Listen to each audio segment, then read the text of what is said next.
Welcome to Aarhus University in Foulum, the test facilities for biogas.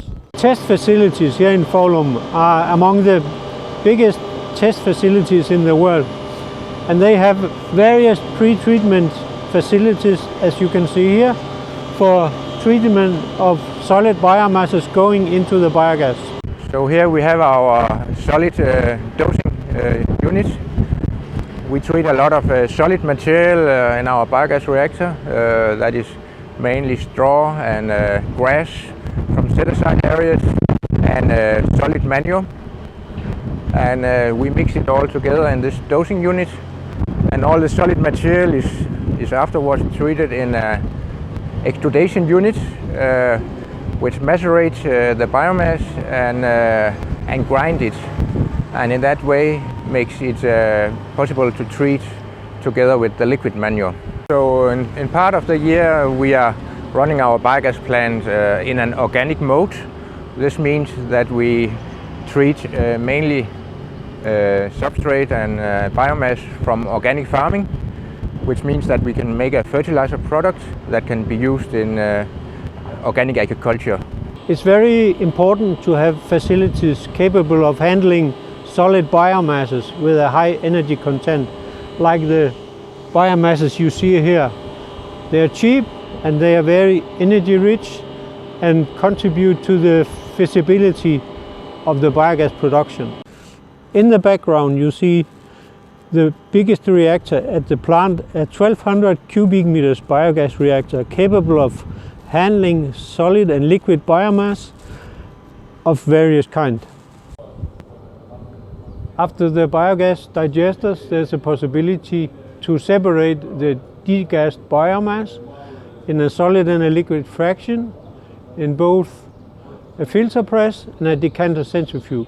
When we have done tests in lab scale, the most promising tests we scale up to this level, where we have a 10 and 30 cubic meter reactor size. We can monitor all important components online, like pH, conductivity, and so on. And we can run parallel tests on different treatments in this size. Besides optimizing of the gas production, we also do a lot in gas upgrading. The ways we work with gas upgrading is mainly converting the CO2 in the biogas to methane.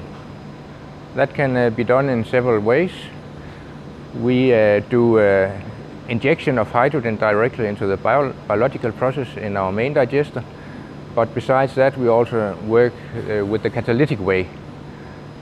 So in the catalytic way we produce hydrogen with an electrolyzer, and then we convert the CO2 and the hydrogen in the process to methane by the Sabatier process.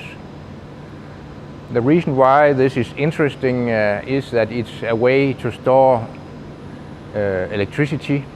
If we have surplus electric energy in the grid, we can convert it to hydrogen, and we can use the CO2 from the biogas to further produce more methane, which we can store in our national gas grid. This Sabatier process is developed by the Danish company Haldor Topsøe, which use this process for upgrading the CO2 in the biogas to methane. The degassed biomass is stored in these tanks with a cover and used at the right time of the year when the plant needs the fertilizer, and the cover prevents emissions.